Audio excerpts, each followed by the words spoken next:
Hello, everyone, and welcome to this edition of the CAPSS Legislative Update. I'm Ann Baldwin, and I'm joined today by Randy Collins, who's a Senior Staff Associate and in charge of government relations for CAPSS, as well as Charles Rothenberger, the lobbyist for CAPSS from the firm of Rome, Smith, and Lutz.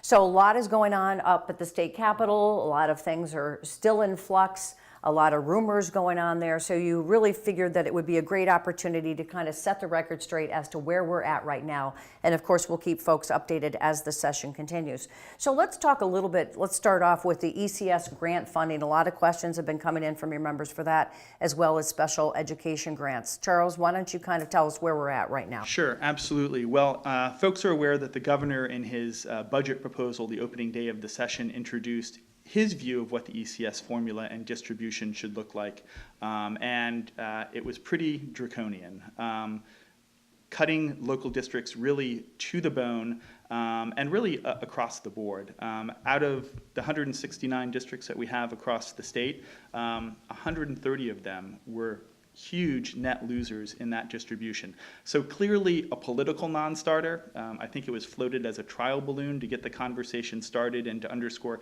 just how serious the state's fiscal situation is, and it certainly did that.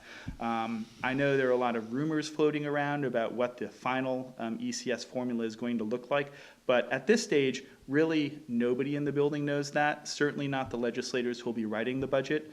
We really have to wait until the middle of this month, April 15th and beyond, to see what the final fiscal situation will look like that can inform that budget. So I would tell superintendents, certainly be contacting your local legislators with your thoughts concerning the ECS. But as far as specifics, don't panic if you hear rumor X, Y, or Z, because chances are they're just that. Mm-hmm. The other big piece of the governor's proposal had to do with splitting out special education funding from ECS and including within what would be a new special education grant a few existing streams of money, including the excess cost grant. That is likely still going to be the case, but again, the total sum of money that's going to be in that special education grant has yet to be determined. So again, I think from CAPSS perspective, we think a more transparent, separate special education grant makes a lot of sense, but it clearly needs to be adequately funded, which really to date and historically has never been the case in terms of state funds for local support of special education. The dilemma for our members or superintendent members is that the state budget won't be at the earliest June 5th, which is when the session ends, most likely. It always is at the last minute, as you know, the negotiating. And yet local budgets, many of them, most of them, are passed by then. So there's uncertainty. Is it going to be as draconian as the governor's budget? Is it going to be flat funding?